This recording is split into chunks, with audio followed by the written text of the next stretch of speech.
بالله من الشيطان الرجيم بسم الله الرحمن الرحيم الحمد لله حمدا كثيرا طيبا مباركا فيه وأشهد أن لا إله إلا الله وحده لا شريك له وأشهد أن محمدا عبده ورسوله المبعوث رحمة للعالمين صلى الله عليه وعلى آله وصحبه أجمعين رب اشرح لي صدري ويسر لي أمري واحلل عقدة من لساني يفقه قولي وبعد Assalamu alaikum wa rahmatullahi wa barakatuh.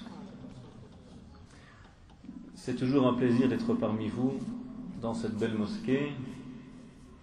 Et la thématique qui a été proposée, c'est Ramadan et après.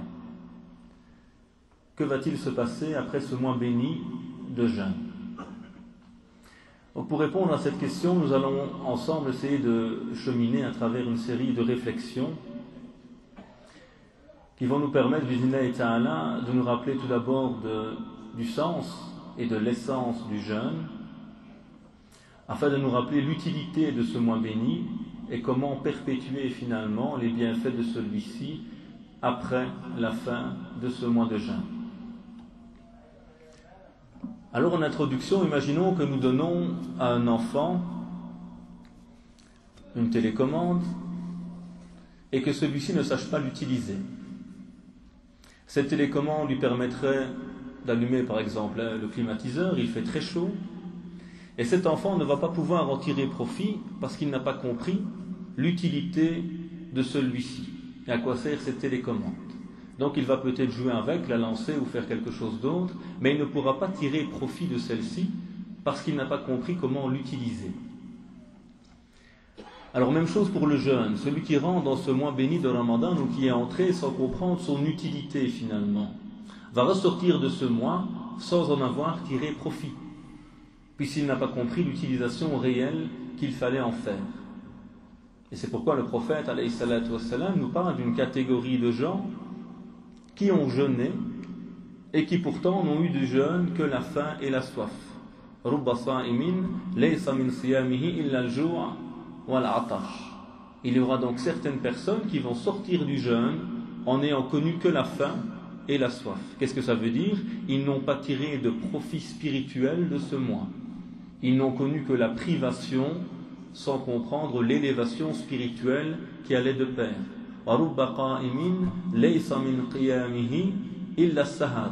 Et il se peut que les personnes n'aient eu de leur prière de la nuit que le fait de rester tard réveillés.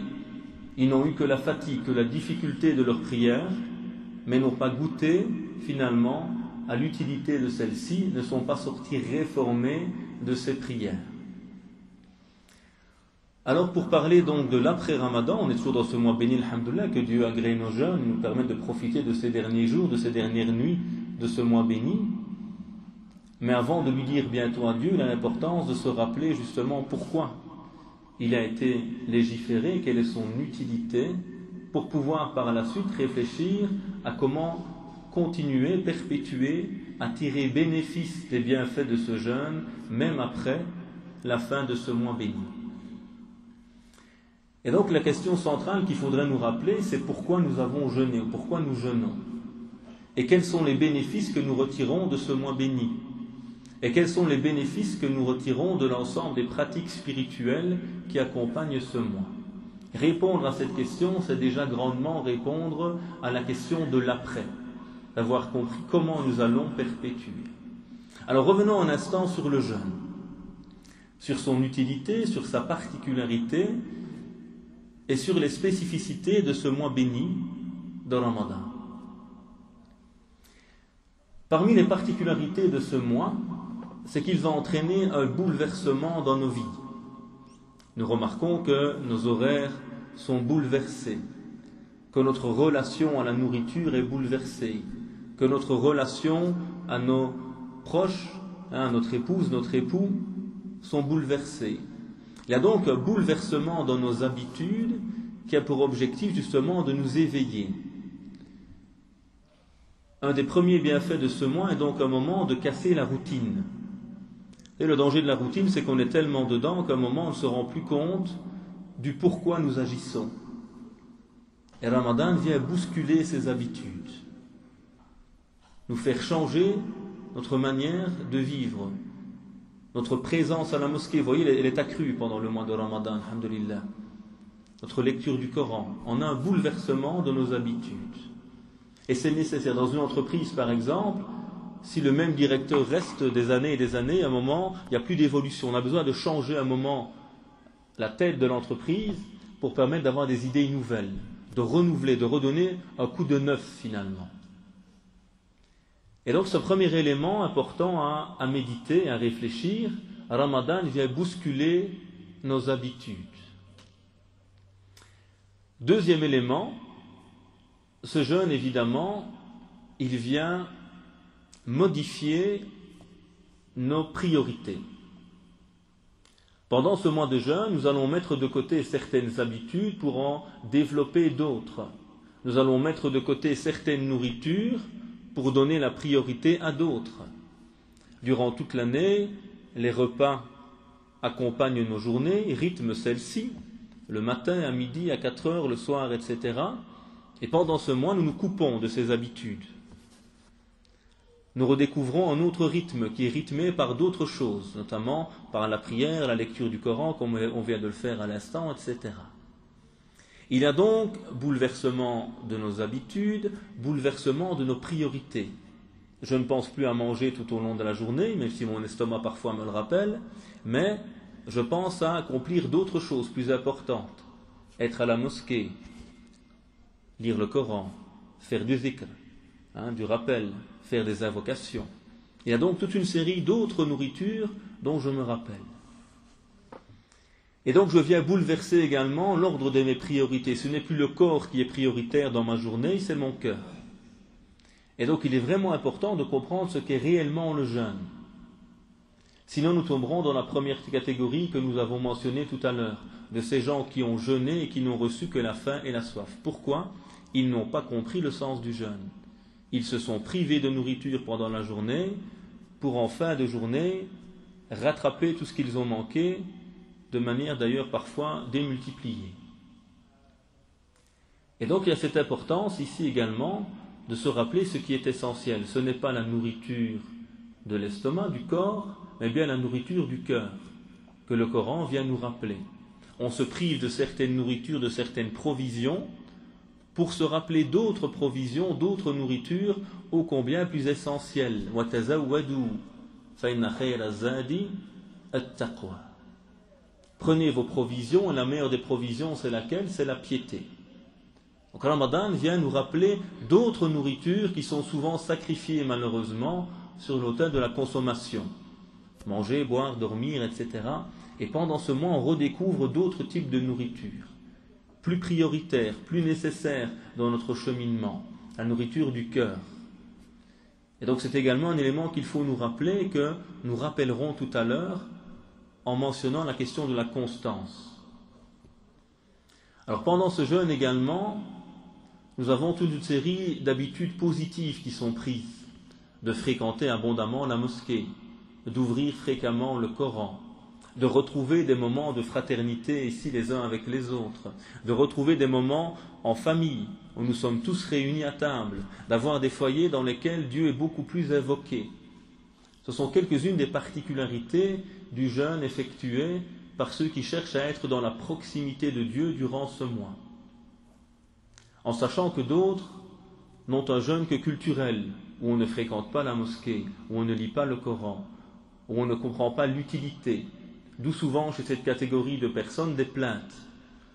Ramadan est vécu par eux comme un fardeau, parce qu'ils n'ont pas compris son utilité. Il est comme l'enfant qui a chaud à la maison, qui a la télécommande en main, mais qui ne sait pas l'utiliser. Et donc il ne peut changer la température à l'intérieur de la maison, car il n'a pas compris à quoi cela sert. Donc ces personnes parfois jeunes, sans même comprendre le sens de celui-ci.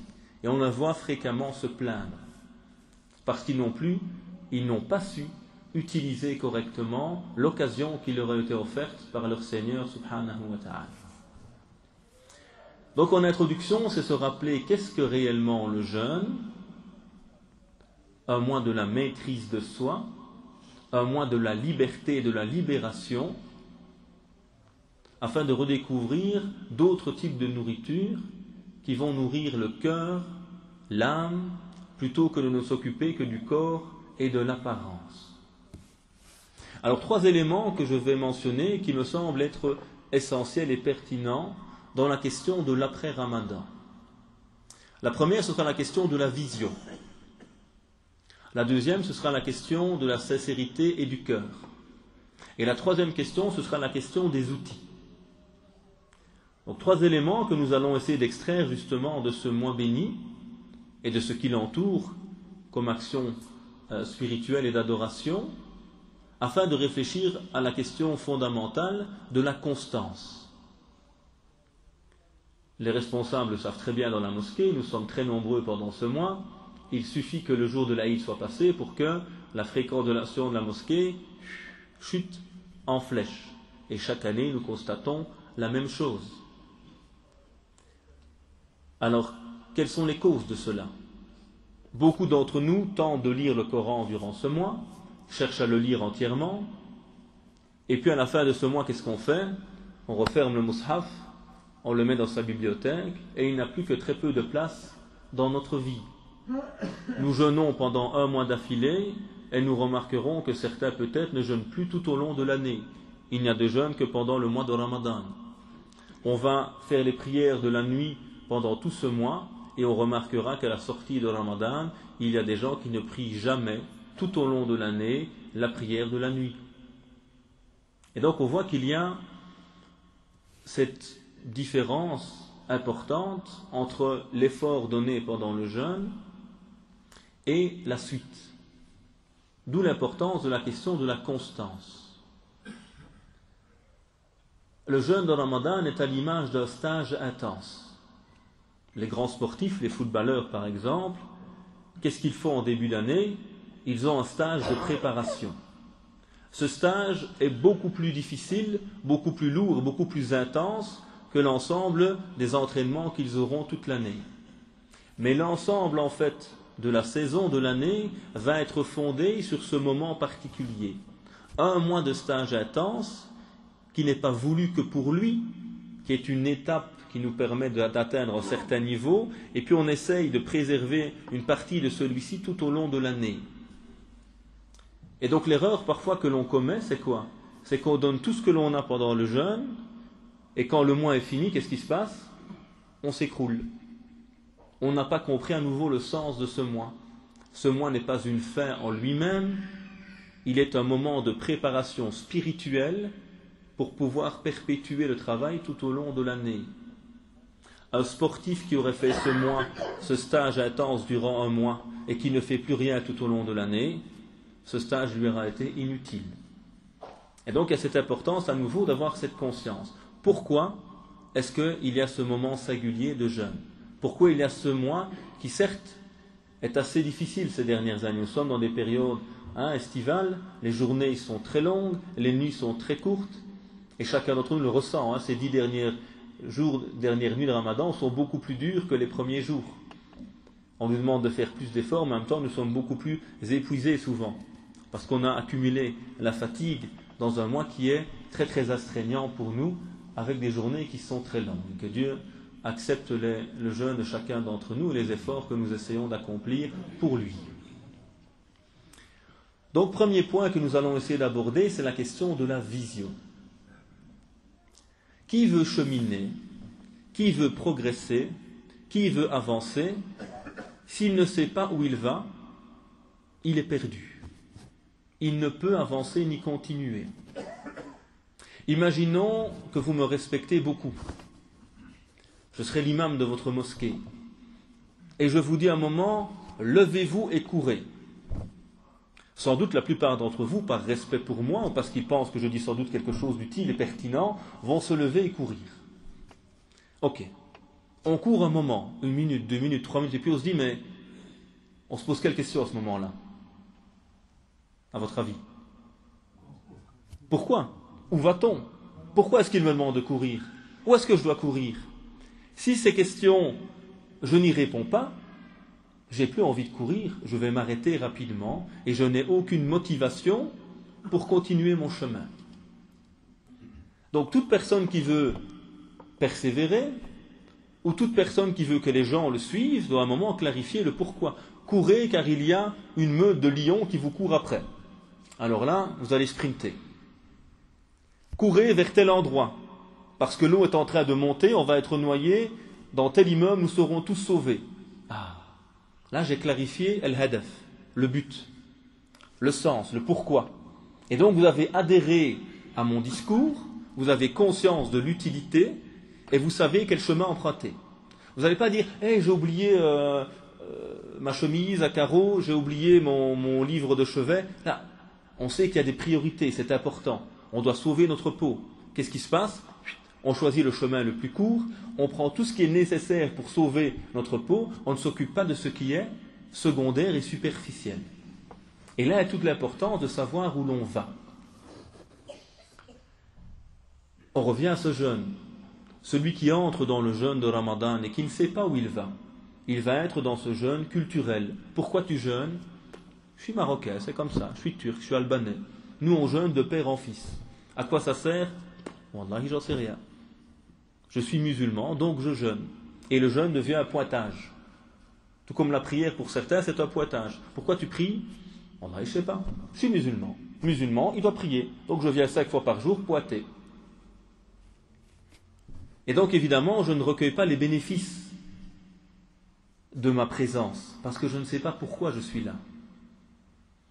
J'avais vu une caricature la fois passée qui était pas mal, qui montrait une mosquée dans un pays arabe, et on voyait à l'extérieur les voitures garées n'importe comment, les chaussures des gens qui étaient n'importe comment, et elle disait, tant que les gens n'ont pas compris à quoi sert la prière, ils peuvent venir, ça ne changera rien. C'est-à-dire, la prière, qu'est-ce qu'on nous apprend? À être en rang. On nous apprend la discipline, on nous apprend l'organisation, on nous apprend à avoir un leader qui est l'imam, on nous apprend la propreté, on nous apprend le respect. Et quand tu vois parfois autour de nous, les chaussures n'importe comment, le gars qui vient bloquer le parking parce qu'il arrive en retard, il n'a pas envie de rater la prière, il bloque tout à chacun, et là on se dit, mais qu'est-ce qu'on a appris de cette prière? Peu de choses. Donc s'il n'y a pas de vision, si on ne sait pas où on va, à un moment, la pratique en elle-même n'a plus de sens.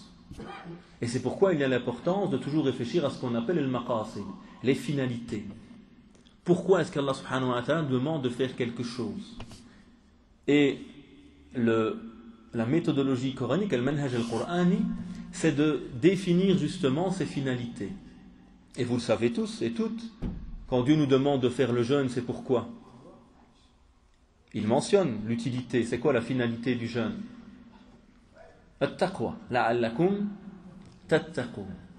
Le Coran, il nous cite le jeûne, kutiba alaykum as-siyam, mais pourquoi est-ce que ce jeûne nous est prescrit? La'allakum tattaqun. Ainsi allez-vous atteindre la piété. Donc on nous cite al-maqsad, la finalité, al-hadaf. Qui n'a pas compris cela se prive de nourriture pendant le jour et rattrape le soir. Et c'est ce qu'on voit. En France, on constate une augmentation de la consommation des foyers musulmans de plus de 30% pendant le mois de Ramadan. Dans certains pays, j'ai lu dans un pays, 120 millions de baguettes sont jetées à la poubelle pendant le Ramadan. De quoi sauver tous nos frères qui meurent de faim et sœurs au Yémen. Et donc il y a surconsommation. Pourquoi? Parce que la privation de la journée n'est plus compensée. Normalement, c'est se priver pas pour attendre, c'est se priver pour découvrir d'autres nourritures. Le Coran, la mosquée, tous ces éléments qui nous nourrissent et qui font que subhanallah, nous sommes forts pendant le jeûne.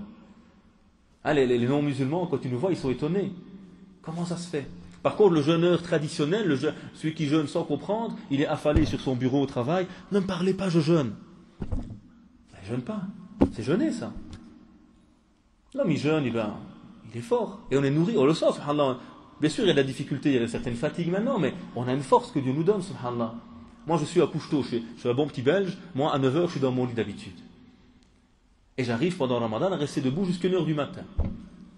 Donc, pour moi, c'est déjà un miracle. Parce que moi, à 9h30, en général, je pleure de fatigue et je m'écroule. Mais là, Dieu nous donne une force. Pourquoi? Parce qu'il y a une autre nourriture qui vient nous nourrir pendant ce mois. Certes, il y a une privation matérielle, mais il y a une nourriture spirituelle qui vient combler cela. Mais celui qui n'a pas compris, évidemment, n'a pas cette nourriture qui vient combler. Et il fait ce que j'appelle moi le ramadan de la montre. Il décompte. Ah, plus que 5 heures, plus que 4 heures. avant la libération. Le moment où je rattrape ce que je n'ai pas mangé pendant un jour, le soir. Et donc il y a ce besoin d'avoir une vision, de savoir où je vais, pourquoi j'y vais, comment j'y vais. Ça, c'est quelque chose de central et d'essentiel. Et c'est une question qui doit donc travailler l'ensemble de nos réflexions sur la religion. Il est triste de voir dans notre communauté que parfois nous avons des jeunes ou moins jeunes qui ne savent pas pourquoi ils appliquent des choses. Et donc on tombe dans des aberrations, des gens qui ne comprennent plus, des gens qui mélangent le moyen et la finalité. Un jour on m'a raconté dans une mosquée que l'imam qui était là interdisait qu'il y ait des lignes sur le sol. Il disait c'est une bid'a, c'est une innovation. Le prophète n'a pas fait de lignes sur le sol pour organiser les rangs. Ok, noble imam, mais le prophète n'avait pas de micro non plus pour faire entendre sa voix. Et le prophète n'avait pas non plus d'électricité, n'avait pas de chauffage, n'avait pas de clim. On se lavait à l'eau froide. Ce ne sont que des moyens, ce ne sont pas des finalités, cher. Et donc, quand on n'a pas cette conscience du pourquoi, des finalités, on tombe dans une pratique de la religion parfois qui devient incohérente. Et on voit les gens se figer sur un détail au dépend parfois de la finalité, du pourquoi. Pourquoi Dieu a demandé cela. C'est pourquoi le prophète, lorsqu'il voit un homme qui jeûne en voyage, au point où le jeûne devient difficile à supporter pour lui, il lui dit « Laysa min al-birr as-sawmu fi safar » Ce n'est plus de la piété à un moment de jeûner pendant un voyage comme le tien. C'est-à-dire à un moment tu n'es plus dans l'objectif de te réformer, tu vas finir à l'hôpital. C'est pas ça le but du jeûne. Le but du jeûne n'est pas de te faire du tort, de te mortifier. Le but du jeûne est de te réformer. Si le but n'est plus atteint, il ne faut plus jeûner. Ça devient nuisible pour ton corps et ton âme. Donc il y a toujours une finalité à comprendre, à rechercher. Et ça, c'est une nécessité si on veut continuer. Quand on ne sait pas pourquoi, très souvent on arrête. Comme tout à l'heure, courir, pourquoi on ne sait pas. On court un petit peu et puis on s'arrête de courir.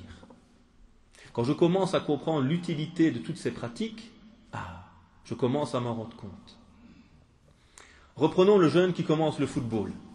Ceux qui jouent au football, ils n'aiment pas de courir. Ils aiment bien jouer avec le ballon. Mais s'ils ne courent pas, ils n'ont pas d'endurance, ne sont pas capables de jouer finalement. Donc l'entraînement qui est le leur comporte certaines choses qui sont parfois un peu difficiles, qui dérangent peut-être même le jeune, mais qui sont les moyens qui lui permettent en réalité d'accomplir son sport. Donc il y a toujours, dans l'ensemble des pratiques ou des choses que nous essayons d'appliquer, il y a toujours le besoin de comprendre. Et si l'entraîneur fait courir ses joueurs sans expliquer le pourquoi, l'utilité, à ce moment-là, évidemment, ceux-ci ne seront pas motivés. Il y a toujours besoin du pourquoi, de la finalité. Alors, revenons un peu à nos finalités de manière beaucoup plus générale maintenant. Quelles sont mes finalités, mes objectifs en tant que musulman? Qu'est-ce qui va me permettre aujourd'hui de réfléchir à demain, au sens de ma présence ici en Europe, par exemple? C'est une question qui est importante à nous poser. Vous remarquerez que chaque année, on collecte énormément d'argent dans les mosquées ou dans les associations humanitaires musulmanes pour l'étranger. Et c'est très bien, évidemment, de soutenir nos frères en Somalie, au Yémen ou en Palestine. Mais j'ai fait un constat, il n'y a jamais de collecte pour les musulmans de Belgique. Si, pour nos mosquées, évidemment. Tant mieux.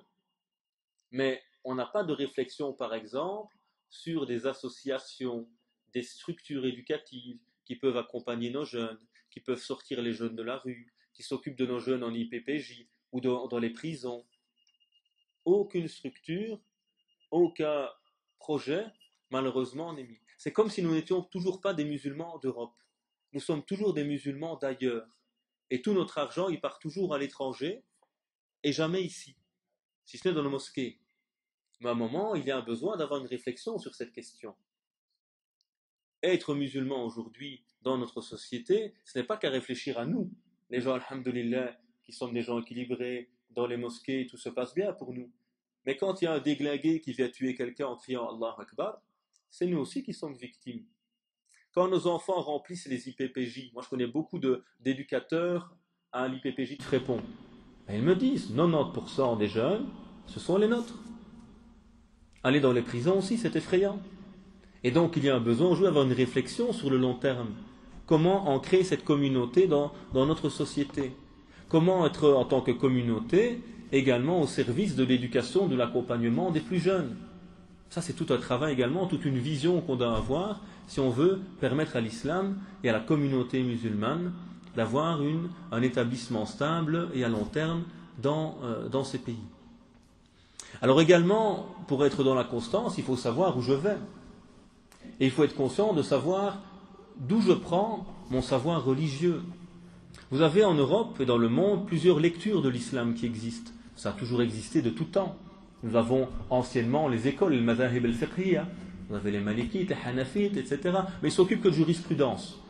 On a des courants également qui sont occupés de l'aqida, du dogme, al-asha'ira, les asharites qui sont dans la plupart des pays musulmans, 90% plus ou moins, al-maturidiyya, etc. Et puis nous avons aujourd'hui également des réflexions sur quelle présence pour le musulman ici en Europe. Et c'est important de savoir finalement où on vient, d'où est-ce qu'on tire notre inspiration. Il y a un courant qui clairement nous dit on n'a pas le droit d'habiter en Europe. Ce courant est très présent sur le net, un peu moins maintenant heureusement. Mais il nous dit clairement il est interdit d'habiter en Europe, il est interdit de voter aux élections, il est interdit de fréquenter d'autres personnes qui ne sont pas de notre croyance, etc. Donc c'est une lecture de l'islam que je ne partage pas du tout, mais qui existe, et qui nous dit vous n'avez rien à faire ici. Et donc c'est une lecture qui va toujours pousser le musulman à se marginaliser. Il ne faut pas travailler, il ne faut pas se mélanger, il ne faut pas faire ci, il ne faut pas voter. Donc on fait du musulman un marginal, qui n'aura jamais de place dans la société. Et donc il faut se rendre compte que ce courant existe. Qu'on le partage ou pas, ça c'est autre chose. Mais voilà une grille de lecture de l'islam aujourd'hui. Ceux qui adhèrent à cela vont garder les musulmans dans la marge jusqu'à la fin des temps. Alors il y a d'autres lectures qui nous disent en tant que musulmans, nous avons notre place dans toute société. La terre appartient à Dieu. Il n'y a pas une terre pour les musulmans et pour les non-musulmans. La terre, elle appartient à Dieu. Où que nous soyons, tant que nous pouvons vivre librement notre foi, nous sommes les bienvenus. On nous rappelle également le sens d'être musulman. Qu'est-ce qu'être musulman finalement? Le prophète nous dit le meilleur des hommes est le plus utile à l'humanité. L'islam est un message universel au service de l'humain. Kuntum khayra ummatin ukhrijat liman linnas. Vous êtes la meilleure communauté qu'on a fait venir pour l'humanité. Vous n'êtes pas une communauté qui vit le communautarisme, qui se referme sur elle-même, qui ne pense qu'à elle. Là, vous êtes une communauté porteuse de valeurs et qui essaie de transmettre la miséricorde, la justice, les grandes valeurs de l'islam à tous ceux qui nous entourent. Et donc il y a ce besoin également, si on veut avoir une vision à long terme ici, de réfléchir à cela. Quelle source d'inspiration dans ma religion? Attention aux jeunes sur Internet. Parce que sachez que ceux qui sont les partisans d'un islam marginalisant sont majoritaires sur le net. Parce qu'ils ont les pétrodollars. Et j'ai fait le test récemment dans une formation que j'ai donnée à des jeunes. J'avais tapé sur Google une question et je regarde les sites qui viennent en français. 8 sites sur 10 sont d'une tendance littéraliste rigoriste, pour ne pas la nommer. C'est-à-dire que ces gens, ils payent pour avoir l'accès sur Google. Et donc le mskin, le jeune qui est là-dessus, qui n'a pas de bagage religieux, il tape haram, haram, haram, haram, haram, il voit que du haram. Et donc il est persuadé, mskin, que cette question, l'avis de l'islam dessus, elle est illicite. Alors que si tu viens dans le patrimoine musulman et dans les écoles juridiques, tu remarques que c'est un petit avis marginal, que n'a dit qu'une petite école et encore un courant rigoriste de cette école, et que tous les autres m'ont dit non, c'est permis. Mais comme toi, tu n'as accès qu'à cette source, tu as l'impression que la majorité dit cela, alors que ce n'est pas du tout le cas. Donc à un moment, il faut qu'on soit conscient, qu'est-ce qu'on veut pour nous aujourd'hui, pour nos enfants demain? Un islam qui nous empêche de vivre dans la société? Un islam qui nous empêche de nous appliquer dans la société? Ou un islam qui nous permet de vivre bien notre foi et d'être les ambassadeurs de la miséricorde divine dans le monde qui est le nôtre, dans la société qui est la nôtre? Ça, il est important aussi d'y réfléchir si on veut avoir un avenir en tant que musulman dans cette société. Et donc d'avoir cette conscience. Et donc il a ces nécessités d'avoir une lecture des finalités, des maqasid. Et cette lecture des finalités nous permet justement de pouvoir dissocier ce qui est universel, intemporel, de ce qui était relatif. Le prophète, alayhi salatu wassalam, ainsi que les compagnons, utilisent certains moyens au service d'une finalité. Ces moyens sont liés évidemment à la réalité du moment de la révélation. Le prophète a un chameau, on ne va pas utiliser un chameau aujourd'hui. À l'époque du prophète, alayhi salatu wassalam, on récolte la zakat el-fitr en nourriture. Parce qu'à l'époque, il n'y a pas d'autre chose, il n'y a pas de monnaie. Les musulmans ne battent pas la monnaie. Elle est rare dans la province ou dans les provinces arabes. Et donc, on donne de la nourriture. Mais aujourd'hui, évidemment, et depuis très longtemps, à l'époque des Omeyyades, le calife, le 5e calife bien guidé, Omar ibn Abdelaziz, impose dans tout l'État qu'on prenne de l'argent plutôt que de prendre de la nourriture. Parce que rester fidèle à l'objectif, c'est ce qu'a dit le prophète, enrichir le pauvre et lui permettre de faire la fête avec nous. Mais imaginez que chaque mosquée aujourd'hui, au lieu de récolter vos 5 euros, récolte de la nourriture. Qu'est-ce que ça va demander à la mosquée? Wallahi, les pauvres responsables ne vont plus dormir de la nuit. Ils vont se retrouver avec des tonnes de nourriture qu'on leur apporte ici, qu'il faut pouvoir trier, organiser.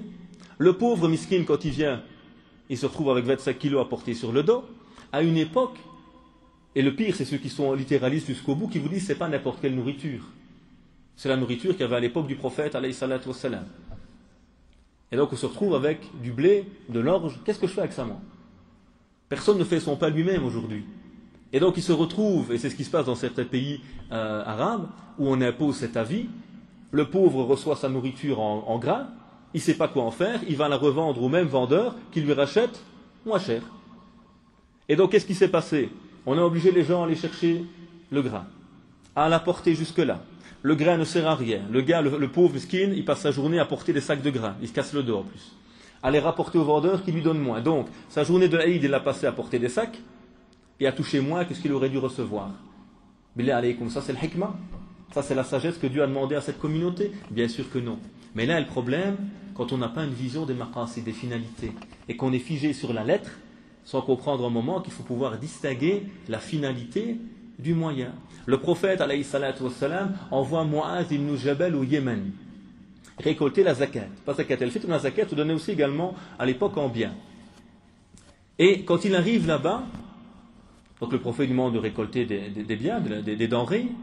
Il arrive là-bas, il trouve qu'au Yémen, il y a peu de nourriture, mais beaucoup de vêtements. On produit des vêtements. Et donc, qu'est-ce qu'il dit? Donnez-moi les vêtements et gardez les denrées. فَإِنَّهُ أَهْوَنُ عَلَيْكُمْ, c'est plus facile pour vous.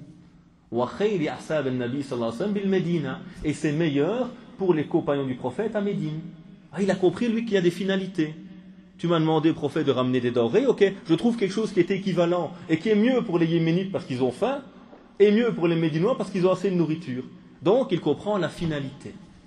Et donc, si on veut vivre évidemment en phase avec notre époque, il y a cette nécessité de pouvoir toujours distinguer la finalité du moyen. Sinon, on nous empêche de vivre finalement notre islam tel qu'il a été vécu au cours des siècles, évidemment, en évoluant, en s'adaptant aux réalités, en étant ferme sur la finalité et souple et en renouvelant la pratique. Donc, premier élément fondamental, les finalités. Si nous voulons avoir une présence musulmane saine en Europe et continuer à cheminer, il y a besoin de comprendre les finalités. Si nous voulons que les gens continuent à être musulmans, on a besoin de leur expliquer pourquoi. Vous savez qu'il y a aujourd'hui de plus en plus de voix qui s'élèvent pour dire nous on ne veut plus jeûner. Il y a des gens aujourd'hui dans notre communauté qui disent nous on ne veut plus faire le ramadan. Fichez-nous la paix avec votre ramadan. Un article dans le Soir il y a 2 semaines. Et les gens qui racontent comment ils se cachent pour aller manger. Pourquoi? Parce que ces gens masakin n'ont pas compris à mon avis ce qu'est le jeûne. Et vraiment on leur dit jeûner, pourquoi? C'est comme ça. Et donc ils n'ont pas compris, ils sont comme ces gens qui courent sans savoir où ils vont. Et donc à un moment ils en ont marre de courir. Fichez-nous la paix, j'ai pas envie de courir sans raison. Et donc à un moment, si nous voulons que nos enfants continuent à goûter au plaisir, au bonheur de cette belle religion, il y a besoin de leur expliquer. Si on ne comprend pas pourquoi on fait les choses.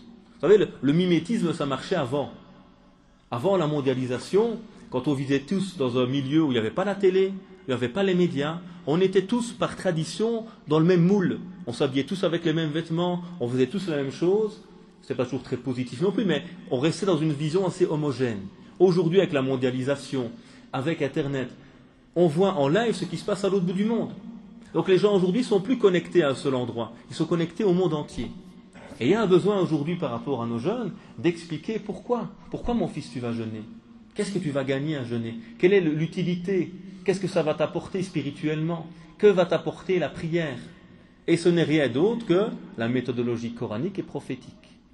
Et donc il y a ce besoin également, si on veut préserver notre communauté, d'être dans l'explication ta'lil, comprendre le pourquoi, les finalités. C'est une nécessité fondamentale. Afin de préserver notre identité, notre foi en tant que croyant. Alors il y a une nécessité également, si on veut être dans la constance, et nous restons dans la vision ici, de préserver la règle qui dit la fermeté sur les fondamentaux, la souplesse sur les éléments secondaires. Lorsque nous avons des fondamentaux, on doit être ferme sur ceux-ci. On ne peut pas faire de concessions sur les fondamentaux. Par contre, sur la pratique et les éléments de détail, on doit être souple. Or, qu'est-ce qui s'est passé très souvent? On a inversé la règle. On voit des gens qui sont très fermes, très figés, très durs sur les questions de détail, et des gens qui sont très souples sur des fondamentaux. Allez, je vous donne une question qui va vous interpeller, peut-être vous faire réfléchir. Lorsqu'on nous parle de l'abattage rituel, je vois les musulmans se lever, je vois les musulmans s'organiser, je vois les musulmans prêts à payer pour défendre leur morceau de steak dans leur assiette. Alors c'est très bien évidemment, il faut défendre cela. Mais je n'ai jamais vu le même engouement chez les musulmans pour nos enfants qui sont perdus. Jamais. J'ai des gens qui sont venus des quatre coins de la Belgique me dire oui, on a des projets pour l'abattage rituel, pour préserver, on va aller au tribunal. Oui, c'est très bien, je ne dis pas que c'est pas bien. Mais c'est qu'un morceau de steak, on pourrait tous être végétariens, on serait des bons musulmans, voire des meilleurs musulmans, car la viande industrielle d'aujourd'hui, elle n'a rien de halal entre nous. Éthiquement parlant, il n'y a rien de très halal dans tout ça. Mais je n'ai jamais vu ce même engouement pour nos enfants, pour l'avenir. Vous savez, moi j'ai des gens qui me disent je vais à la mosquée le vendredi parce que c'est obligatoire, c'est tout. J'ai pas envie d'y aller. Pourquoi elle n'a pas envie d'y aller? Parce qu'il pige rien. Il vient à la mosquée, on a une khutba en arabe qui dure 45 minutes, et au mieux, un gars qui vient lire une feuille pendant 5 minutes. J'ai même trouvé des jeunes avec des écouteurs dans les oreilles le jour. Je dis qu'est-ce que tu fais? Il me dit moi je pige rien de toute façon. Alors je viens, j'écoute le Coran. Donc à moi il faut réfléchir. Si on veut préserver l'avenir de notre communauté et que ad vitam aeternam, nos jeunes dans les mosquées ils pigent rien, ils vont aller où? Sur internet? Je ne sais pas où. Et qui va leur apprendre l'islam? Des gourous. Des gens qui vont leur faire dire n'importe quoi et faire n'importe quoi. Donc il y a besoin de réfléchir également. Donc il y a besoin d'être ferme sur les fondamentaux et souple sur la pratique. Je donne un exemple. Salat el-Jumu'ah. Salat el-Jumu'ah, la prière du vendredi, c'est un élément central dans notre communauté. Pourquoi? Parce que c'est le moment où on se rencontre tous. C'est le moment où la communauté se retrouve, où nous écoutons les orientations de l'imam. Très bien. Donc, il faut essayer à tout prix de préserver Salat el-Jumu'ah. Ouais, t'inquiète pas, on fait partout Salat el-Jumu'ah. Oui, on fait partout Salat el-Jumu'ah. Mais est-ce que tout le monde peut venir à Salat el-Jumu'ah? Ça, c'est la vraie question. Ceux qui finissent à 3h30 le boulot le vendredi, ils ne viennent jamais à Salat el-Jumu'ah. Mushkila. Celui qui a sa pause à midi, quand Salat el-Jumu'ah elle est à 13h ou à 14h, il ne prie jamais Salat el-Jumu'ah. Et donc nous avons toute une partie de la communauté qui est privée toute l'année, sauf quand ils sont en congé, de Salat el-Jumu'ah. Et le Jumu'ah, pour moi, il est plus que central en Europe. Dans certaines études sociologiques, ils mettent en avant une chose. Une communauté qui n'a pas un lieu de culte qui les rassemble est une communauté qui se perd avec le temps. À un moment, s'il n'y a pas un lieu de culte où on se retrouve, et je le vois dans les villages où je vais parfois, les gens ne se voient plus. J'étais à Herstal il n'y a pas longtemps, et un jeune m'a dit, Alhamdoulilah, ça fait 5 ans qu'on est à la mosquée, avant je ne connaissais personne. On a ouvert la mosquée, Alhamdoulilah, Et les gens qui habitaient à quelques coins de rue les uns des autres ont commencé à se retrouver, à se rencontrer, à partager des choses en tant que croyants. Et le Jumu'ah est central pour tout ce que nous avons mentionné. Or, malheureusement, dans la plupart des mosquées, nous n'avons pas cette réflexion sur comment permettre à tout un chacun d'assister au Jumu'ah. Alors que dans le droit musulman, vous avez des avis qui permettent, chez les Hanbalites par exemple, de prier Salat el-Jumu'ah à partir de l'heure de Duha. Et dans certains hadiths, les compagnons disaient, nous sortions du Jumu'ah et le soleil n'était pas encore au zénith. Ils priaient, ils sortaient après le Jumu'ah, c'était pas encore l'heure de Salat el-Dhuhr. Ils sortaient avant, parce qu'il faisait très chaud. Et donc le prophète avançait un peu la prière. Et donc le Hanabila, l'école Hanbalite, permet de prier Salat el-Jumu'ah à partir de l'heure de Duha, du matin. C'est un avis qui existe. Les Malikites, ils permettent de prier Salat el-Jumu'ah jusqu'après l'Asr. Tant qu'on a le temps de prier l'Asr dans son temps. Vous voyez qu'on a une marge très très grande. Alors qu'est-ce qui serait bien de faire pour les mosquées? C'est dur quand il n'y a qu'une mosquée évidemment, comme ici il n'y a qu'une mosquée pour Glin. Mais à Liège par exemple, il y a plusieurs mosquées. On devrait s'organiser. Une mosquée prie le Jumu'ah toute l'année à midi. Et tous ceux qui ont leur pause à midi peuvent venir prier le Jumu'ah toute l'année. Une mosquée prie le Jumu'ah plus tard, après l'Asr. Je pense qu'il y a une petite mosquée qui le fait à Liège d'ailleurs, que Dieu les bénisse et les récompense. Et qui permettent aux gens, aux fonctionnaires qui finissent à 3h30, toute l'année de prier Salat el-Jumu'ah. Vous voyez, ça c'est l'importance de savoir où je suis et d'avoir la fermeté sur le principe et la souplesse dans la pratique. C'est ça qui va permettre à cette communauté de rester. Si nous sommes trop figés sur les détails, sans oublier les fondamentaux, nous allons voir petit à petit cette communauté, malheureusement, s'affaiblir. Donc il y a besoin de stratégie, de vision pour préserver notre communauté dans la société qui est la nôtre.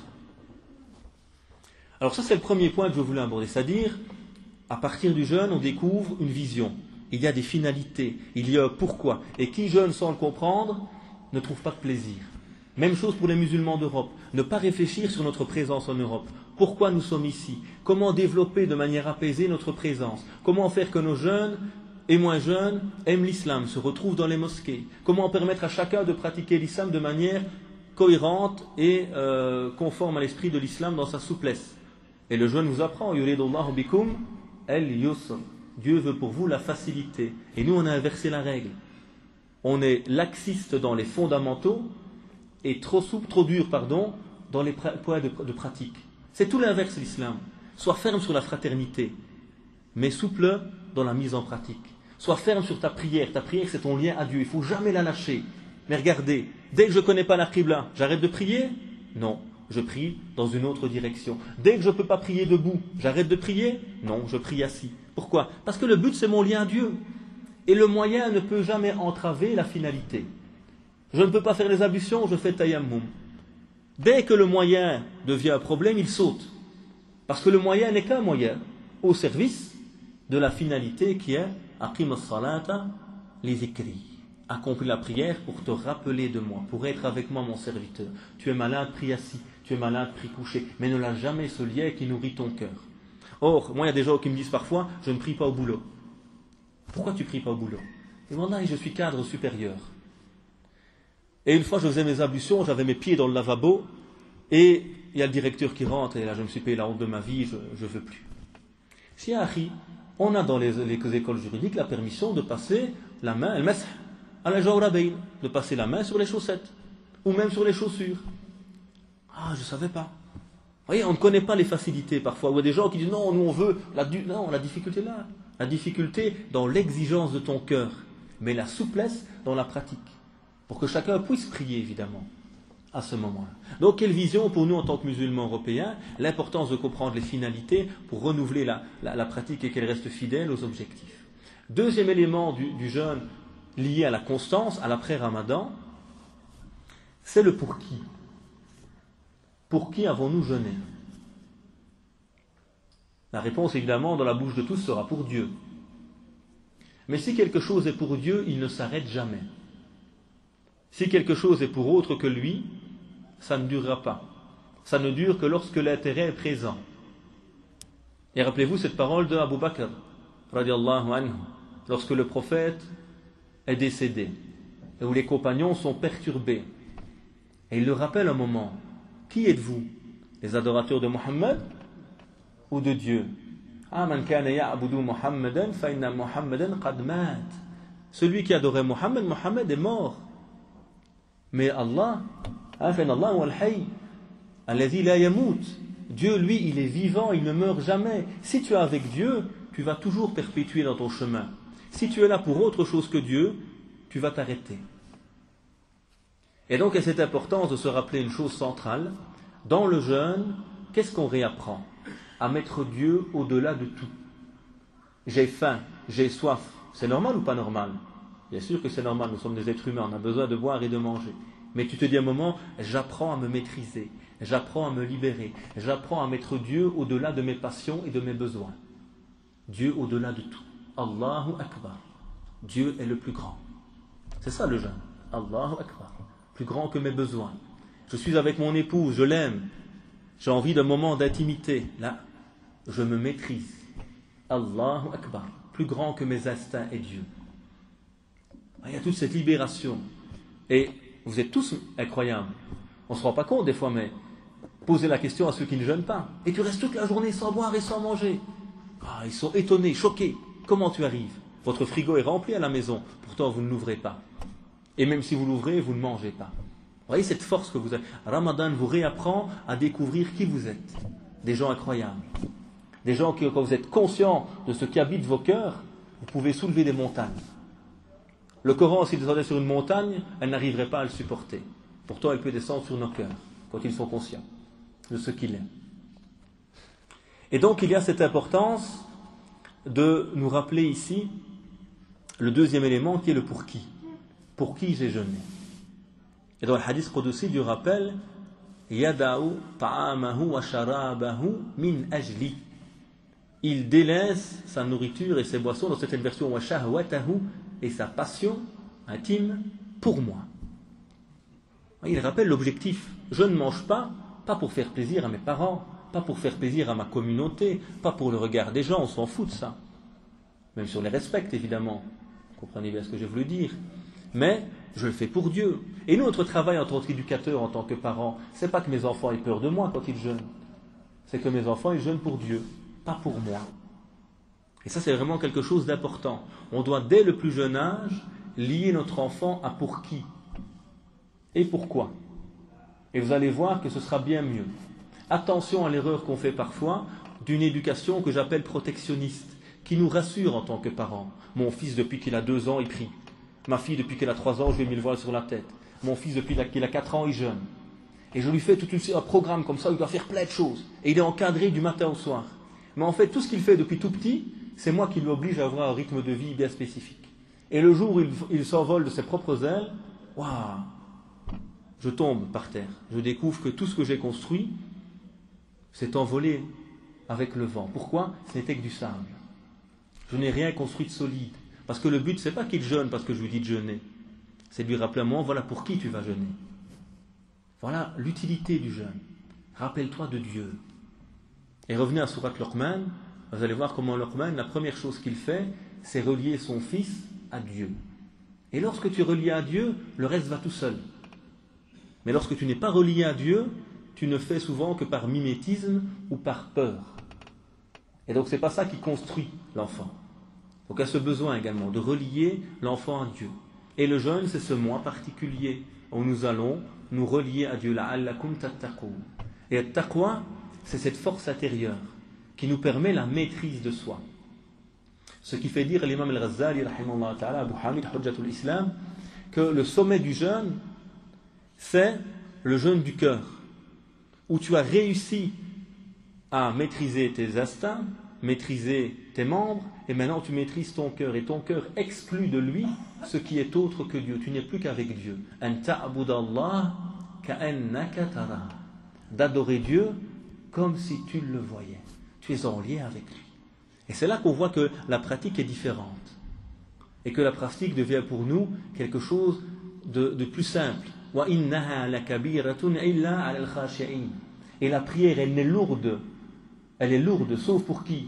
Ceux qui ont le cœur rempli d'humilité, ceux dont le cœur est rattaché à Dieu. Alors ça devient facile. Pourquoi?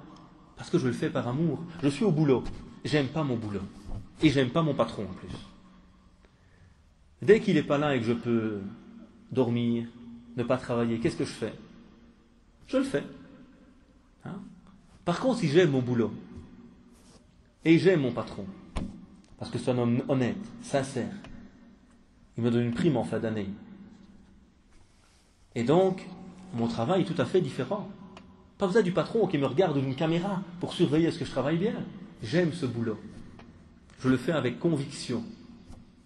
Et donc, même chose pour nous, si on veut avancer, si on veut que la pratique soit quelque chose pour nous de plaisant, il faut le faire avec conviction. Mais pour le faire avec conviction, il faut revenir à la base.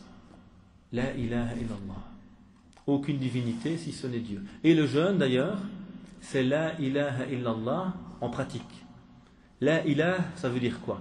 Aucune divinité, aucune passion au-delà de Dieu. Et c'est quoi le jeûne? Mets tes passions de côté. Tu ne manges pas, tu ne bois pas, tu ne dis pas du mal, tu n'écoutes pas du mal, tu ne regardes pas le mal. Tu maîtrises tes passions. La ilaha illallah. Et le vrai jeûne, c'est quoi? Tu te prives de cela pour nourrir ton cœur par le Coran, par la prière, par le zikr, par la fraternité, parce que la fraternité nourrit nos cœurs. Aussi être avec nos frères, ça nous nourrit spirituellement. Vous voyez, c'est la concrétisation pratique de la ilaha illallah. Rien dans nos cœurs si ce n'est Dieu. C'est un travail évidemment, ça demande des efforts. D'où le jeûne. Le jeûne demande des efforts. Et vous voyez, quand on a conscience, on arrive. Donc il y a cette notion ici de l'importance du cœur qui est le moteur. Et Ramadan, c'est le mois du cœur, pas le mois de l'estomac. Moi, ça me fait toujours rire quand je vois les photos qui illustrent Ramadan. Vous avez vu? On illustre Ramadan, bon, au mieux par un croissant, au pire par un repas. Donc comment on représente Ramadan toujours? Par un repas. Le moment où tu manges. Or, c'est le moment où ton jeûne est fini. Tu n'es plus dans le jeûne à ce moment-là. Moi, on devrait représenter le jeûne par un cœur. Le jeûne, c'est redonner la vie à ton cœur. C'est renourrir celui-ci. Donner priorité à celui-ci sur ton corps, justement. Mais il faut se le rappeler. Et le prophète, dans ses invocations, disait Allahumma ya muqallib al-qulub, thabbit qalbi ala dinik. Quand on parle de constance maintenant. Oh mon Seigneur, toi qui fais varier, tourner les cœurs, affermis mon cœur sur ton chemin, sur ta religion. C'est le cœur qui compte, pas le corps. Si le cœur n'est pas travaillé, notre religiosité n'est que mensonge. Et moi je constate chez beaucoup de gens aujourd'hui, on est beaucoup dans l'apparence, dans l'exubération de notre religiosité. Pourquoi? Parce qu'en fait il n'y a rien intérieurement. Alors on a besoin, vous savez, c'est comme à l'école, quand on a le petit caïd à l'école, le gars qui veut toujours faire la baston.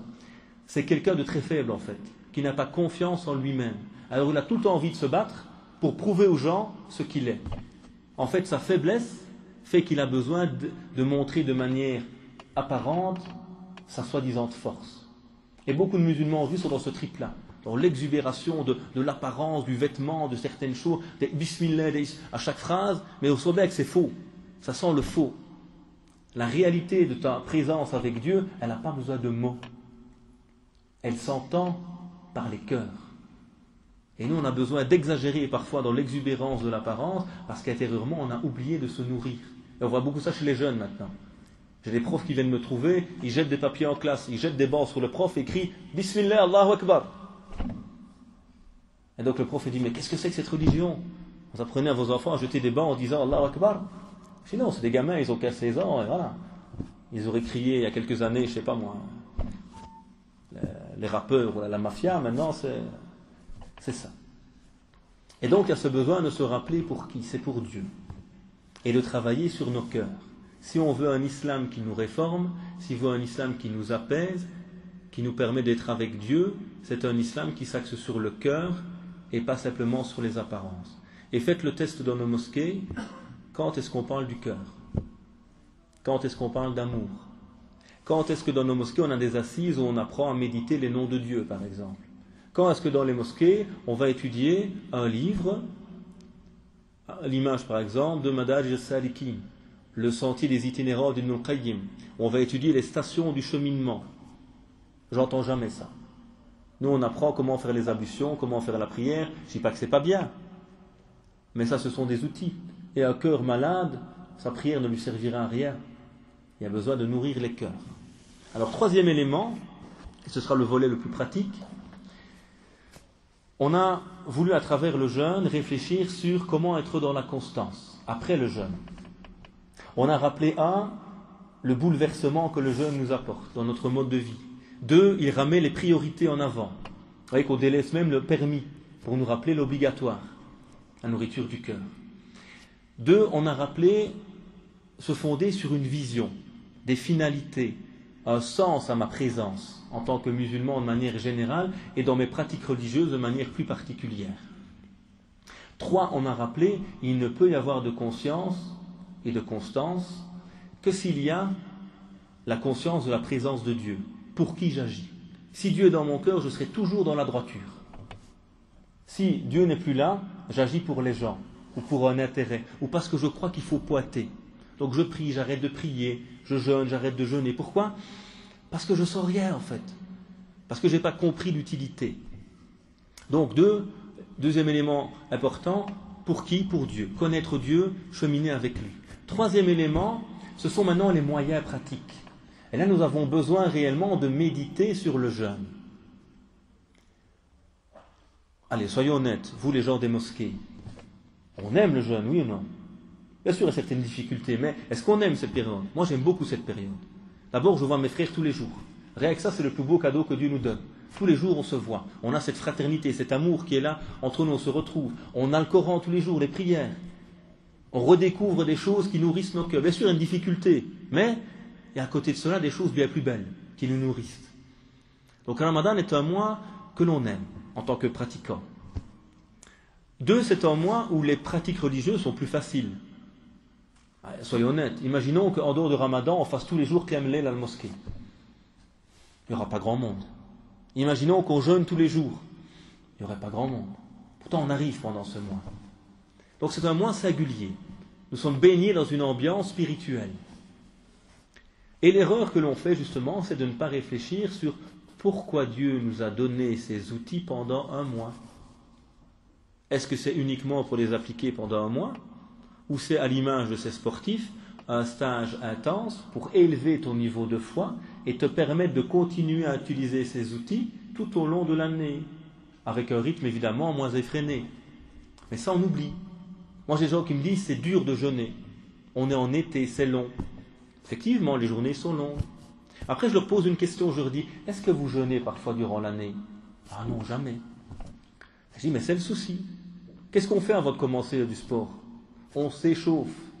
On ne se jette pas dans le match comme ça à froid. Sinon on finit avec un claquage ou à l'hôpital. Et nous on rentre dans le Ramadan, on n'a jamais jeûné toute l'année. Puis wow, jusqu'à 22 heures, c'est dur. Ouais, mais pourquoi pendant l'année tu ne gardes pas un petit peu justement de cette pratique ? Pourquoi est-ce qu'on n'a pas la Qiyam al-Layl de temps en temps ? Pourquoi on n'a pas le jeûne de temps en temps, le lundi, le jeudi, etc. Donc on néglige et puis on trouve ça dur parfois. Donc tous ces outils que Dieu nous donne, nous offre pendant ce mois, devraient nous faire réfléchir. Est-ce qu'on n'est pas mieux dans notre foi pendant Ramadan ? Est-ce qu'on n'est pas mieux dans nos foyers pendant Ramadan ? Est-ce qu'on n'est pas plus proche de Dieu pendant Ramadan ? Si. Alors pourquoi arrêter par la suite ? C'est ça le problème. Et voyez comment le prophète d'ailleurs, et comment l'islam évidemment, la révélation, dès qu'on a fini le jeûne, qu'est-ce qu'on fait le lendemain matin ? Avant salat, on donne zakat el-fitr, ou avant déjà, mais c'est-à-dire, dès que l'adoration est finie, qu'est-ce que Dieu te dit ? Tiens, une nouvelle adoration. Tu as fini ça, on donne zakat. Tu as fini zakat, salat el-Eid, tu as une prière. Tu as fini salat el-Eid, qu'est-ce qu'on te dit ? Man sama ramadan, thumma atba'u sitten min shawwal, kana ka siyam ad-dahr. Celui qui jeûne et qui continue après, rajoute 6 jours, c'est comme s'il avait jeûné de manière permanente. C'est-à-dire, tu as à peine fini, le prophète dit, hey, rate pas l'occasion. Tu as découvert ce plaisir, ben continue. Reste dans ce bain spirituel qui t'a renforcé pendant ce mois et garde une certaine pratique tout au long de l'année. Donc quels sont ces outils ? On les connaît tous évidemment, mais il faut se rappeler ce qu'ils sont pour nous. Le premier c'est le jeûne, as-siyam. As-siyam, qu'est-ce qu'il nous a appris ? La maîtrise de nous-mêmes. Il disait à un compagnon, jeûne le mois de la patience, Shahr al-Sabr. C'est un mois qui nous apprend la maîtrise, la liberté de soi. Et Dieu sait que dans une société de consommation comme la nôtre, on a besoin de se libérer. J'ai trouvé un cheikh qui a écrit il n'y a pas longtemps en arabe, il nous faut faire Siyamul Hatif, le jeûne du téléphone. Tellement certains sont accros à leur smartphone qu'il a dit on va faire le jeûne du téléphone. Essaye de te libérer du téléphone quelques heures par jour. Et donc il y a cette liberté par le jeûne. Continuons les lundis, les jeudis, d'autres moments à jeûner tout au long de l'année pour garder un certain rythme et une certaine réforme de soi permanente. Deuxième élément, nous avons Ramadan qui est le mois du Coran. Shahr Ramadan alladhi unzila fihi al-Qur'an. Ce mois durant lequel le Coran a été révélé. Alors il y a cette importance d'avoir cette relation au Coran. Et là, il faut absolument nous remettre en question. Nous n'avons retenu que certains textes, ceux qui nous parlent que chaque lettre, que chaque lettre c'est 10 hasanat. On a oublié tous les autres textes qui nous parlent de méditer le texte. Est-ce qu'ils ne méditent pas sur le Coran, ou est-ce que leurs cœurs sont fermés, cadenassés? Et ce verset devrait nous faire réfléchir, c'est-à-dire qu'un cœur ou des yeux qui passent sur le Coran sans être touchés par celui-ci, c'est que nos cœurs sont fermés. Attention. Et donc il y a besoin de méditer. Et soyons honnêtes avec nous-mêmes, nous sommes dans le règne de la quantité et non de la qualité. Et faites le test. Vous lisez votre hizb, votre juz, pendant le Ramadan. Arrêtez-vous le soir et dites-vous, tiens, qu'est-ce que j'ai lu aujourd'hui en termes de contenu? Qu'est-ce que j'ai médité? Et qu'est-ce que je vais appliquer de ce que j'ai lu aujourd'hui? Vous allez voir que souvent c'est zéro. On ne sait même plus. Ah ouais, c'était quelle sourate? Je pense que c'était Nisa aujourd'hui, ou je ne sais pas. Je connais le nom de la sourate. Mais qu'est-ce qu'il y avait dedans réellement, en termes de contenu? Est-ce que j'ai pris le temps de le méditer? Absolument pas. Et comme disait l'imam Ali, il n'y a pas de bien dans une lecture du Coran qui n'est pas médité. C'est pas ça le but du Coran. Et Ibn Mas'ud déjà disait aux tabi'in, à leurs élèves, et on vous n'avez pas compris le Coran. Nous lisions le Coran pour le comprendre et pour l'appliquer. Vous avez fait de sa lecture une adoration. La lecture n'est qu'un outil. Et il dit lui-même d'ailleurs, un compagnon parmi nous, lorsqu'il lisait le Coran, lisait 10 versets par 10 versets. Il les comprenait, il les appliquait, et puis il passait à la suite. Et nous, c'est le règne de la quantité. Donc le Coran, il faut le remettre dans nos vies. Et pas simplement le lire pour passer dessus, sinon c'est superficiel. Et j'encourage chacun d'entre vous à titre personnel à relire le Coran. Prenez le Coran, ouvrez-le et parlez-en en famille ou avec les jeunes qui sont autour de vous. Et apprenez à méditer. Quand je donnais cours parfois aux jeunes, on avait fait une méditation sur Al-Fatiha. Et une des élèves me dit, « Ah, Ustad, on va parler pendant toute une heure de Al-Fatiha. » On est tellement pauvre dans l'étude. Il se dit, mais c'est que 7 versets, qu'est-ce qu'on va raconter pendant une heure? Wallahi, on a parlé tout à l'heure de Madaj al-Salikin, cet ouvrage d'Ibn al-Qayyim. Cet ouvrage, c'est un commentaire de son maître soufi, Cheikh al-Islam al-Ansari, qui est un des maîtres d'Ibn al-Qayyim. C'est un épître qu'il a fondé sur un verset de Al-Fatiha. Iyyaka na'budu wa iyyaka nasta'in. Et il a écrit tout un épître, et Ibn al-Qayyim l'a commenté, ce sont des centaines de pages de commentaires. Un verset du Coran, on peut vous écrire une encyclopédie quand on prend le temps de méditer sur ces versets. Nous, ce sont des centaines de versets, on en retire une chose. Il y a besoin des versets. Donc remettre le Coran dans nos vies. Et j'encourage dans les mosquées à faire des halaqat de tadabbur. On s'assied avec Cheikh, vous avez des imams compétents, on s'assied avec Cheikh, on choisit quelques versets, on les lit et on essaie de les comprendre. Qu'est-ce que ça veut dire? Quel est le sens de ces versets? Et puis on essaye, on a une semaine, on se revoit avec Cheikh la semaine prochaine, on essaie pendant la semaine de vivre avec ces versets. Alors vous allez voir comment notre retour au Coran va être tout à fait différent que le règne de la quantité qui existe aujourd'hui et qui n'a que peu de fruits sur nous. Deuxième outil du Ramadan, le Coran. Ne fermez pas le Coran après Ramadan. Gardez-le ouvert. Mais pas ouvert pour la quantité, pour la qualité. Mieux vaut 3 versets médités que 5 sourates sans avoir rien compris de ceci. Troisième élément important du jeûne, c'est la prière. Pendant le jeûne de Ramadan, nous avons ces prières en commun. Et nous, on le fait souvent. On fait une veillée mensuelle par mois. Une veillée mensuelle à la mosquée, où on rassemble les jeunes. Et donc moi, je conseille également dans les mosquées de prendre ce temps, de réorganiser des veillées dans les mosquées. Où on se retrouve, on passe une soirée, on fait les prières, on fait du zikr. Si c'est les plus jeunes, on fait même des animations, comme ça, ils sont intéressés par la chose. redonner à ces moments. Dans nos foyers, réapprenons à avoir des moments de qiyam. Alors évidemment, nous ne sommes pas dans le monde arabe. Le monde arabe, à l'époque du prophète, les horaires sont beaucoup plus stables que les nôtres au niveau de la prière. On fait une sieste en journée. Donc c'est vrai que nos nuits sont parfois très courtes, c'est plus dur pour nous, mais prenons quelques raka'at après l'Aïcha, c'est déjà qiyam al-layl. Quelques raka'at avant le fajr, c'est déjà pas mal. Faisons déjà un peu, il ne faut pas faire beaucoup. Il faut commencer. Ahabul a'mal ilallah adwamuha wa inqal. Les actes les plus aimés auprès de Dieu sont ceux qui perdurent même s'ils sont minimes. Donc redonnez du temps à la prière de la nuit. Quand vous êtes dans l'intimité, quand vous êtes seul avec lui ou en groupe, mais ces moments d'intimité sont importants. Troisième outil. Quatrième outil, nous avons pendant ce mois un dhikr, wa du'a. Quand on a fini de jeûner, on fait du'a, on invoque Dieu. On a ce dhikr permanent pendant le jeûne, on se rappelle de Dieu. Et donc on a besoin, le dhikr, c'est la nourriture des cœurs. Comme dit Ibn Taymiyyah, rahimahullah, le dhikr est pour le cœur comme l'eau pour le poisson. Si tu retires le poisson du bocal, il meurt. Il n'y a plus d'eau. Eh bien le cœur, quand tu retires dhikr, la mention permanente de Dieu, ce cœur meurt, il devient dur comme de la pierre. Bel achad de qaswa, il est encore plus dur que la pierre. Parce qu'il s'est fermé à ce qui lui donne la vie. Mathalul ladhi yazkuru rabbahu walladhi la yazkuruhu, mathalul hayyi wal mayyit. L'exemple de celui qui évoque Dieu et celui qui ne l'évoque pas est à l'exemple du vivant et du mort. Al-dhikr, c'est la source de vie de nos cœurs. Et donc il y a ce besoin de faire du zikr personnellement, de faire des doigts, d'avoir les askar, les zikrs du matin, du coucher de soleil, d'avoir des moments où j'invoque des moments d'intimité, et dans toutes les langues. Parce que le souci parfois des jeunes maintenant, on me dit, moi je ne parle pas l'arabe, je ne vais pas faire des doigts. Ja'far al-Sadiq, parmi les grands imams des Tabi'in, un jour un homme vient le trouver et lui dit, Ya Cheikh, apprends-moi le grand nom de Dieu, Ismullah al-A'zam. Et dans certains textes, on dit que c'est un nom, lorsqu'on invoque Dieu par celui-ci, il donne, il pardonne, etc. Apprends-le-moi.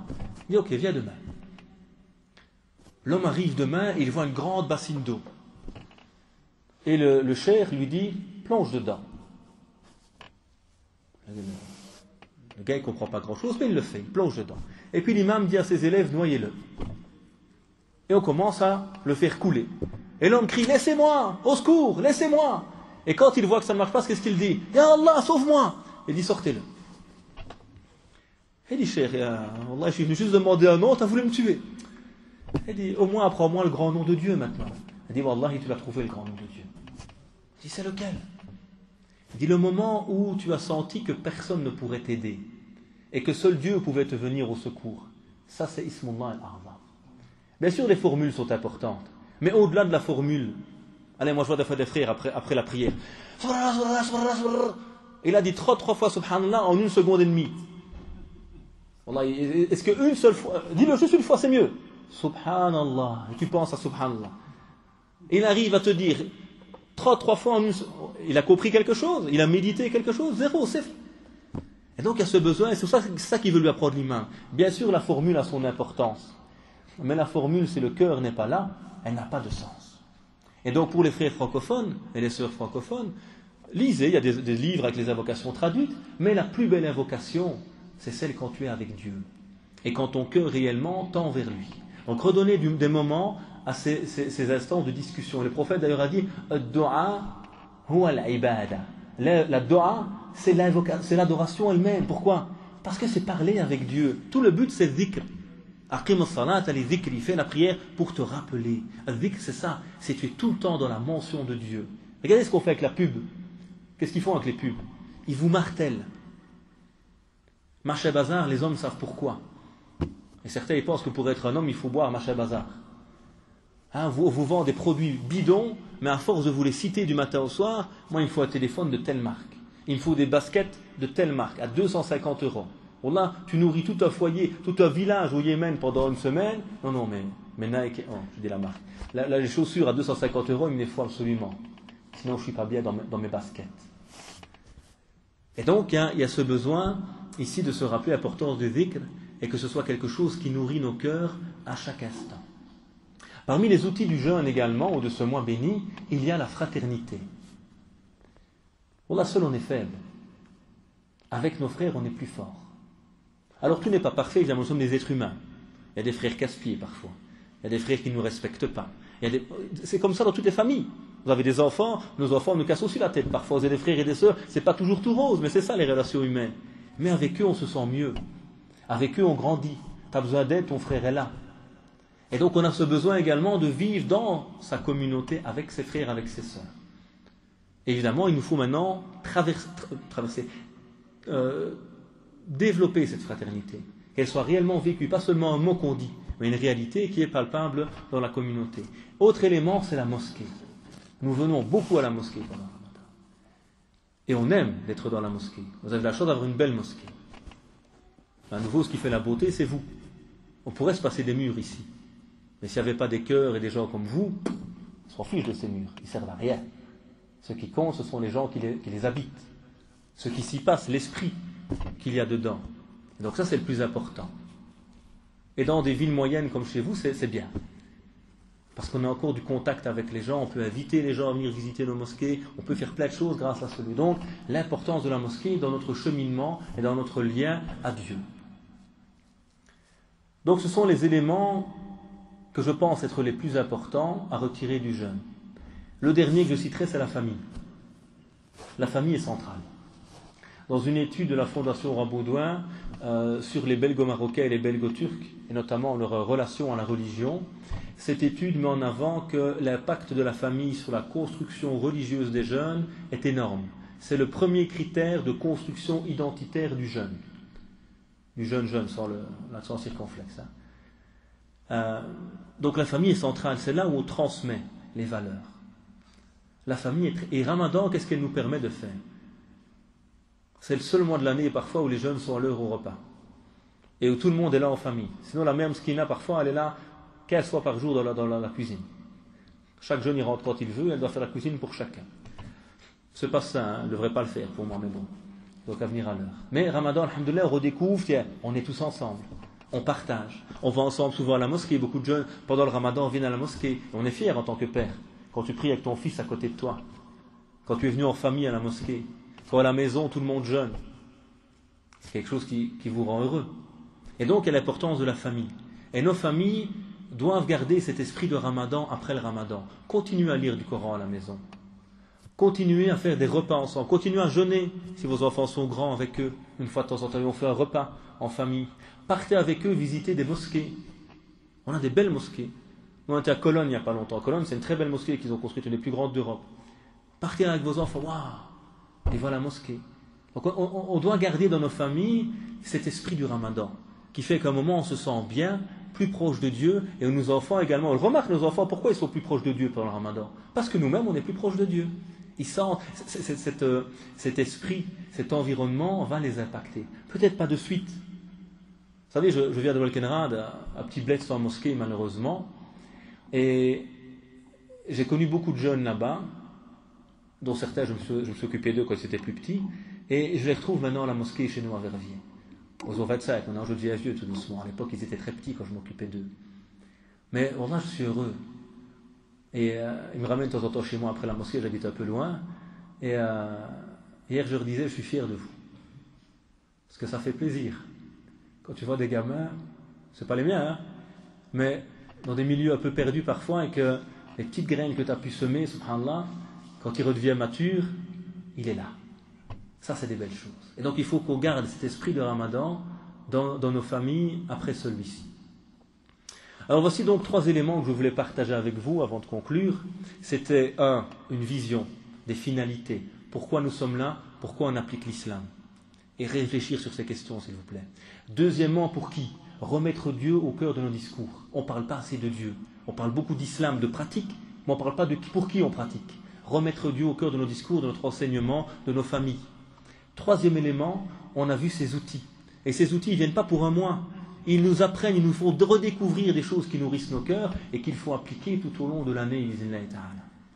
Alors, dernier petit point, parmi les signes, comme le disent les maîtres spirituels, de l'acceptation du jeûne, c'est qu'après ton jeûne, tu continues sur ton chemin. Et si ton jeûne est réellement là pour Dieu et qu'il t'a réellement nourri, tu vas continuer. Si après ton jeûne, tu retombes et tu lâches tout, pose-toi des questions, il y a un souci. Ton jeûne n'était pas réellement parfait, pas réellement pour Dieu. Innama yataqabbal Allahu minal muttaqin. Dieu accepte les œuvres de qui? De ceux qui ont la piété. Et si tu as été réellement avec Dieu, sache que les portes vont rester ouvertes pour toi. Tu vas continuer sur ton chemin. Alors si ce n'est pas le cas, ne désespère pas. Dieu ouvre toujours ses portes. Il tend sa main la nuit pour recueillir le repentir de ceux qui ont péché le jour. Et il tend sa main le jour pour recueillir le repentir de ceux qui ont péché la nuit. Ne t'inquiète pas, Dieu est toujours là. Il te tend la main.